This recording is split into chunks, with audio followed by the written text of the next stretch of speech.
கிறிஸ்துவுக்குள் பிரியமுள்ள சகோதர சகோதரிகளே, பலந்தரும் தெய்வன் எபிசோட் 1720 கர்த்தரை துதிக்கிறேன், மகிமைப்படுத்துகிறேன். இந்த நாளிலும் ஏசாயா 45 அதிகாரம் 4வது வசனம் நான் உங்களுக்காக வாசிக்கின்றேன். வெண்கல கதவுகளை உடைத்து இருப்பு தாழ்பாள்களை முறித்து அந்தகாரத்தில் இருக்கிற பொக்கிஷங்களையும் ஒளிப்பிடத்தில் இருக்கிற புதையல்களையும் உனக்கு கொடுப்பேன். பொக்கிஷங்களையும் புதையல்களையும் கொடுப்பேன். இந்த பொக்கிஷங்கள் புதையல்கள் என்பது நீ பார்க்காத ஒன்று அல்லது உன்னால் பார்க்க முடியாத ஒன்று. ஒருவேளை ஆசை இருக்கலாம் பொக்கிஷங்களுக்கு, எனக்கு புதையல்கள் கிடைக்காதா என்று ஆசை இருக்கலாம். ஆனால் உன்னால் பார்க்க முடியாத ஒன்றை தேவன் இன்றைக்கு உன்னை பார்த்து சொல்லுகிறார். உன்னால் பெற்றுக்கொள்ள முடியாத ஒன்றை தேவன் இன்றைக்கு உன்னை பார்த்து சொல்லுகிறார். நீ பெற்றுக்கொள்ளப் போகிறாய், உனக்கு அது கிடைக்கும். ஹல்லேலூயா, க்ளோரி, ஹல்லேலூயா, க்ளோரி.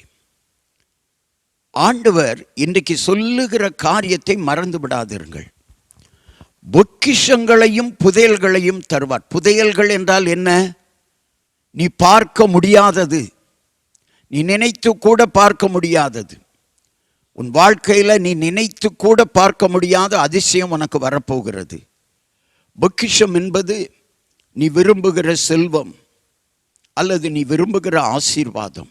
அது உன்னை தேடி வரும். நீ செய்ய வேண்டியதெல்லாம் கர்த்தருக்கு பின் நடக்க வேண்டும். அவர் நடக்க நீ பின் செல்ல உனக்கு புதையல்களும் பொக்கிஷங்களும் கிடைக்கும். கண்களை மூடி ஜெபிக்கலாம். எங்களை நேசிக்கிற நல்ல தகப்பனே, பொக்கிஷங்களையும் புதையல்களையும் தருகிற தெய்வன் நீர்தானப்பா. ஆண்டவர் ஆசீர்வதிங்க, பலப்படுத்துங்க. ஹல்லேலூயா. இன்றைக்கு யார் யார் எண்ணங்கள் இருக்கும் ஆனால் நிறைவேறாமல் வேதனையோடு இருப்பார்கள், கஷ்டத்திலே இருப்பார்கள், நஷ்டத்திலே இருப்பார்கள், அவர்கள் எல்லாருக்கும் ஆறுதலான செய்தி, மகனே மகளே, சகோதரனே சகோதரியே, உனக்காகத்தான் இந்த செய்தி. உனக்கு பொக்கிஷங்களும் புதையல்களும் வரும். புதையல்கள் என்றால் நீ பார்க்க முடியாத ஆசீர்வாதம் உன்னை தேடி வரப்போகிறது, தேடி வரப்போகிறது. உயர்வு, பதவி உயர்வு உன்னை தேடி வரப்போகிறது. ஆண்டவர் நான் ஜெபித்து கொண்டிருக்கிற இந்த வேளையிலேயே எனக்கு நினைவுபடுத்துகிறார். நீ எழும்பி பிரகாசிக்க போகிறாய். உன் வேலையிலே, தொழிலிலே, வியாபாரத்திலே, ஹோட்டல்களில் நீ பிரகாசிப்பாய், பிரகாசமாயிருப்பாய். ஊழியத்தில் பிரகாசமாயிருப்பாய், வாழ்க்கையில் பிரகாசமாயிருப்பாய். கர்த்தர் உனக்கு அப்படிப்பட்ட பிரகாசத்தை கட்டளையிடுவார்.